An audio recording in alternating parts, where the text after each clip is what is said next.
daawade ku soo dhawo channelkeena Sportiga fadlan si aad u heshid macluumaadkii ugu dambeeyay ciyaaraha subscribe saar channelkeena gabaleelkana furo si aad u noqoto qofka ugu horeeya ee daawada muuqaaladeena cusub. Assalaamu alaykum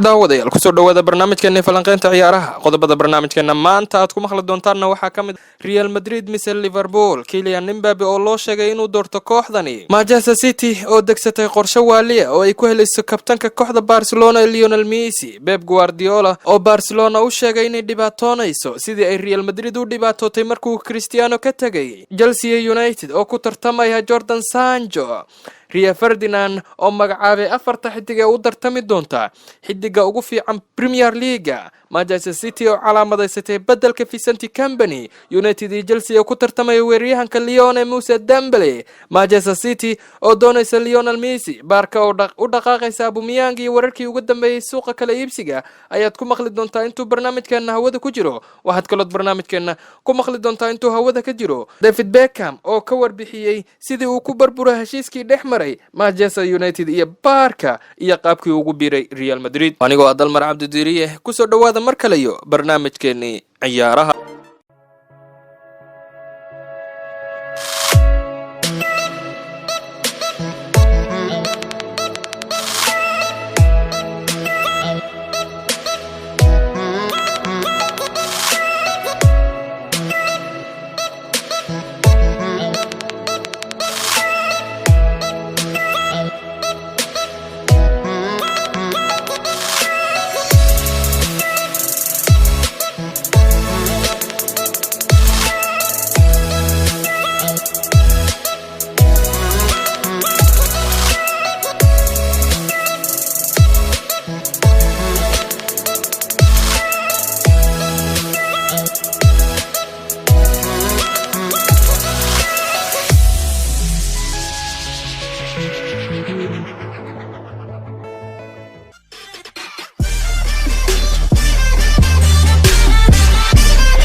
aynu ku bilownay xidigii hore ee kooxda kubadda cagta Arsenal Eden Wright ayaa xidiga kooxda Paris Saint-Germain Kylian Mbappe u sheegay inuu doorto Liverpool kana doorto Real Madrid haddii uu isaga tagay kooxda Paris Saint-Germain xagaaga xidiga reer France ayaa xiiso u muujinaya kooxda Liverpool isagoo xitaa la xiriirinaya inuu fursad u helayo in suuqii January uu ku soo biiray xidigani 21 jirka ayay isku dhaceen tababaraha kooxda Paris Saint-Germain Thomas Tuchel kadib markii uu bedel ku sameeyay kulankii bartay uga badiyeen sabtidii Real Madrid ayaa la xiriirinayay saxiixa xidigan Kylian Mbappe tan iyo markii uu joogay kooxda Monaco laakiin Wright ayaa rumaysan in Kylian Mbappe uu doorto kooxda Liverpool haddii uu ka tagay Paris Saint-Germain isagoo la hadlaya BBC Radio 5 Live ayaa yiri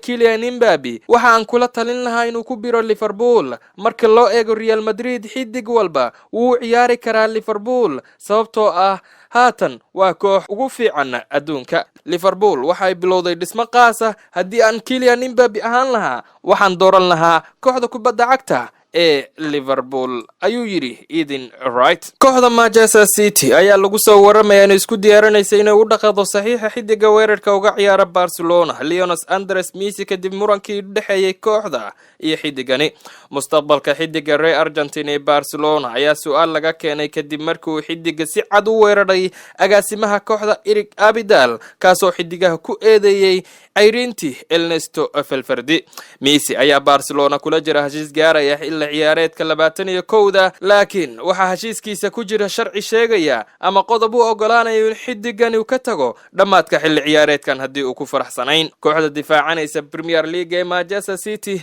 ayaa muddo la xiriirinayay saxiixa xidigani 6 Ballon d'Or ku guuleystay tan iyo markii milkiilayaasha reer Arab ay la wareegeen kooxdani 32 jirkan ayaa shaki la'aan waqtigii ugu fiicnaa ee Barcelona ka soo qaatay tababaraha haatan hogaamiya Manchester City ee Pep Guardiola iyadoo haatan tababaraha reer Spain mar walba qiray in taageero weyn uu yahay xidigani reer Argentina wargeyska Star ayaa haatan sheegaya in kooxda Manchester City isku diyaarinayso inay si xor ah ula soo wareegto xidigani saxiixiisa ee Lionel Messi dhamaadka xilli ciyaareedkan haddii ay Barcelona xidigani xalin weydo wali wararka Barcelona ayaynu ku jirnaa tababarihii hore ee kooxda kubadda cagta ee Barcelona haatan hogaamiye kooxda Manchester City ee Pep Guardiola ayaa sheegay in Barcelona dhibaaton doonto doono haddii Lionel Messi ka tago sida ay Real Madrid ugu dhibaatootay kadib bixitaankii Cristiano Ronaldo. Pep Guardiola oo arrintaasi ka hadlay ayaa yiri Real bila Ronaldo waa arrin aan la daawan karin. xidigahaas waa kuwo leh sifooyin sareeya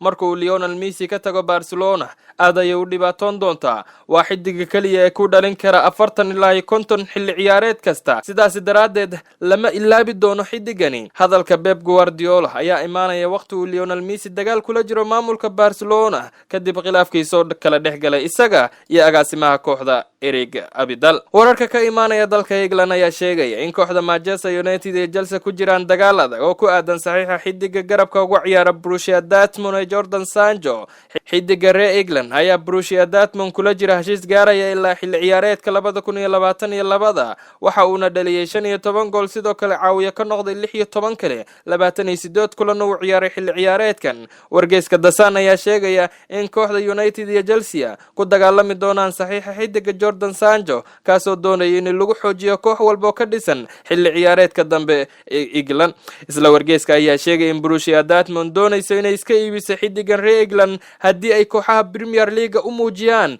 xiisa dhaba kuna aadan xidigani. xiisaha labada kooxood ee Sancho ayaan ahayn mid cusub marka loo eego in labada kooxoodba ay doonayeen in suuqii January ay xidigani soo qaataan. waxa dhamaad ku dhow xilli ciyaareedkii horyaalka Premier League waxa haatanna bilowday in laga hadlo xidigaha u qalma ku guuleysiga abaalmarinta xidiga ugu fiican horyaalka Premier League. xidigii hore ee kooxda Manchester United Rio Ferdinand ayaa magacaabay 4 xidig oo ku tartami doona xidiga ugu fiican horyaalka Premier League xilli ciyaareedkan. waxaa jira xidiga badan oo qaab ciyaareed cajiib ah soo bandhiga kuwaas oo min bilow ilaa iyo dhamaad ku jira qaab ciyaareed fiican kooxahoodana ka caawiyay guulo badan. reer England ee Rio Ferdinand ayaa doortay 4 xidig oo u tartami doona xidigaha ugu fiican horyaalka Premier League xilli ciyaareedkan 2019-20. Rio Ferdinand oo arrintaasi ka hadlay ayaa yiri waxaan u maleynayaa in Jordan Henderson ahaa midka ugu fiican xilli ciyaareedkan, sidoo kale Sadio Mane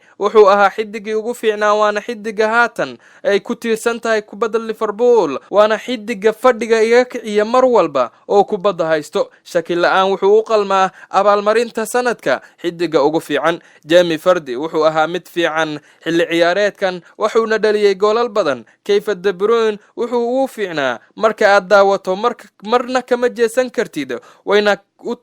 u tartami doonaan abaalmarinta xidiga ugu fiican horyaalka Premier League ayuu yiri halyeegan reer England ee Rio Ferdinand. kooxda Manchester City ayaa doonaysa inay u dhaqaaqdo saxiixa xidiga daafaca uga ciyaara kooxda kubadda cagta ee Villarreal ee Paulo Torres kaasoo Pep Guardiola u arko xidiga ku fiican daafaca kooxdiisa lana ciyaarsiin karo Emerick Laporte. City oo ku dhibaatoonaysa dhanka daafaca kooxda sabab la xiriirta inaysan keenin bedelkii Vicente Company kaasoo ka tagay dhamaadkii xilli ciyaareedkii hore. wargeyska The Times ayaa sheegaya in kooxda Manchester City daafaca Paulo Torres ka dhigan doonto bartilmaameedkooda ugu muhiimsan ee suuqa xagaaga dhamaadka xilli ciyaareedkan. 23 jirkan alaa xilli ciyaareedkan wacdara ka dhigaya kooxda Villarreal kadib markii uu ku soo dalaacay kooxda koowaad ee xilli ciyaareedkan isagoo soo bandhigay qaab ciyaareed cajiib ah. kooxaha Chelsea iyo United ayaa isku diyaarinaya inay xagaaga ku aadan ku dagaalamaan saxiixa weeraryahanka reer France ee Moussa Dembele. labada kooxood ee ka dhisan horyaalka Premier League ayaa isku haya inay helaan xidiga saacadihii ugu dambeeyay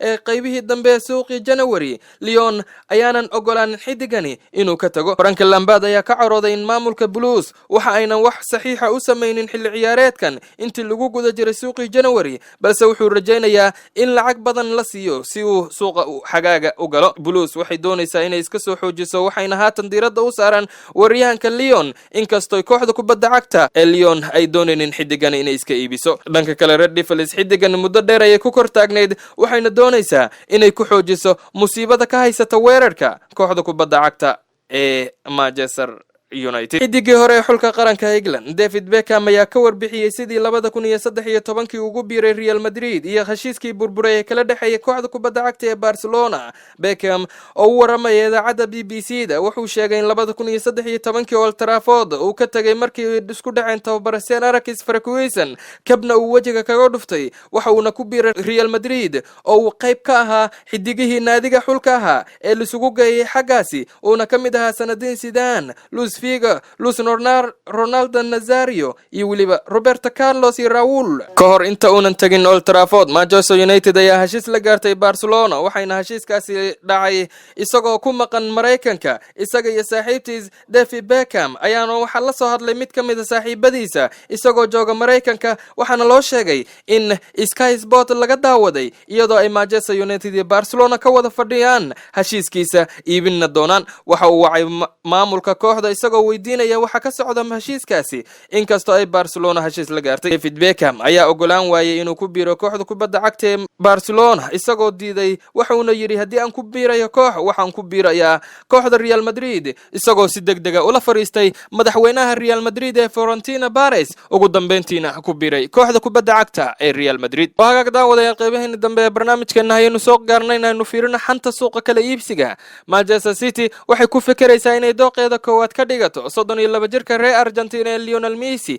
marka uu furmo suuqa kala iibsiga, haddii uu go'aansado xidigani inuu isaga tago Barca. agaasimaha ciyaaraha Barcelona Eric Abidal ayaa ka warbixiyay ishaaro kooxdiisa isku day karto inay heshiis la gaarto weeraryahanka Arsenal ee xulka qaranka Gabon ee Pierre-Emerick Aubameyang. Real Madrid iyo Barcelona ayaa ku biiray Manchester United dagaalka ay ugu jiraan laacibka Aston Villa ee Jack Grealish ee qadka dhexe uga ciyaara kooxdiisa. Wolverhampton Wanderers ayaa doonaysa markan inay furto suuqa xagaaga oo ay u ogolaato dalab rikoor jabis ah oo ay xidigada Adama Traoré ay ku iibinayso. Chelsea iyo Manchester United ayaa ku dagaalamaya xidiga Jadon Sancho oo 19 sano jira. Labada kooxood ee Chelsea iyo Manchester United ayaa haatan ku hirdamaya iskuna haysta xidiga 23 jirka Lyon Moussa Dembele. Tababaraha Arsenal Mikel Arteta ayaa doonaya inuu la soo saxiixdo laba ciyaaryahan oo qadka dhexe ka dheela iyo hal ciyaaryahan oo daafaca dhexe ka dheela xagaaga kala iibsiga inta aanan la bilaabin ciyaaraha Euro. rajada Liverpool iyo Manchester United ee saxiixa xidiga qadka dhexe Bayer Leverkusen ee kooxda Germany ee Kai Havertz oo 20 jira waxay saameyn ku yeelan doontaa mustaqbalka Philippe Coutinho ee Bayern Munich. wakiilka Jorginho ayaa saadaaliyay in Chelsea ay suurtagal tahay inay iibiso laacibkani reer Talyaani. garabka xulka qaranka Turkiga Roma ee Sanik Onda oo 22 jir ah waxa uu saaran yahay diiradda Tottenham, laakiin kaliya waxay ku heli doontaa haddii ay u soo baxaan Champions League. Manchester City waxay ku dawaqsan tahay sidii ay laacibkeeda Laurent Sagne uga joojin lahayd inuu u wareego Bayern Munich xagaaga kadib markii uu bedelay wakiilkiisii hore goolhayaha Liverpool Adrian oo 33 jir ah. waxa suurtagal ah in xagaaga soo aadan uu ku laabto kana tago kooxda Liverpool una laabto kooxda Real Betis. hagaag daawadayaal intaas ayuu ku egyahay barnaamijkii falanqaynta ciyaaraha inihii anigoo Dalmar Cabdi Diiriye inta kan mid lamida ku kulmi doono waxaan idinka tagaynaa assalaamu calaykum waraxmatullaahi tacaala wa barakaatu.